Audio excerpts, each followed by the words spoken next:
The path to deep space exploration revolves around NASA's new rocket, the Space Launch System.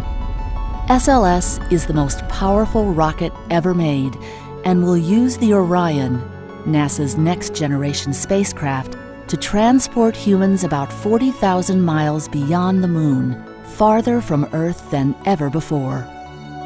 This heavy-lift launch vehicle will provide an entirely new capability for science and human exploration beyond Earth's orbit, and is safe, affordable, and sustainable.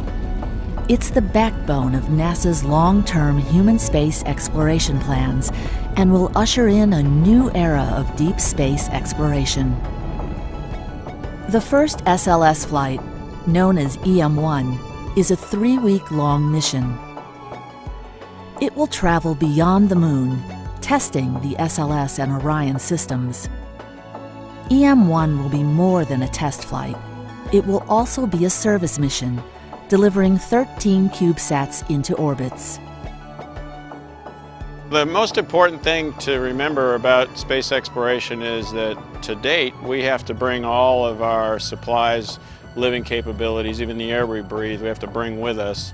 And so when you consider the distances to go to places like Mars, even the Moon, you need what we call heavy lift. You need to be able to carry an immense amount of logistics.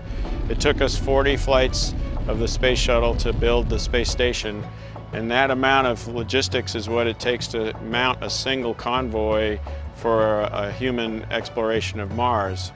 And so to do that, we're building the Space Launch System in Orion. The Orion spacecraft will provide 1,000 days of living capability for the crews.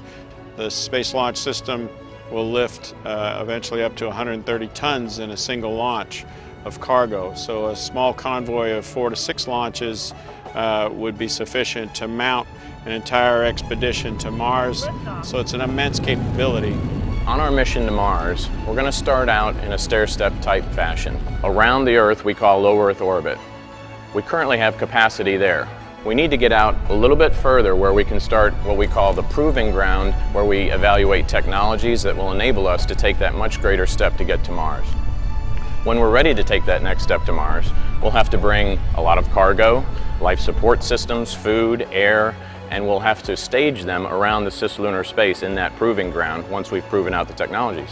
Then we send them on their way to Mars. Once we arrive at Mars, we have to evaluate how we're going to land a lot of the cargo ahead of the astronauts.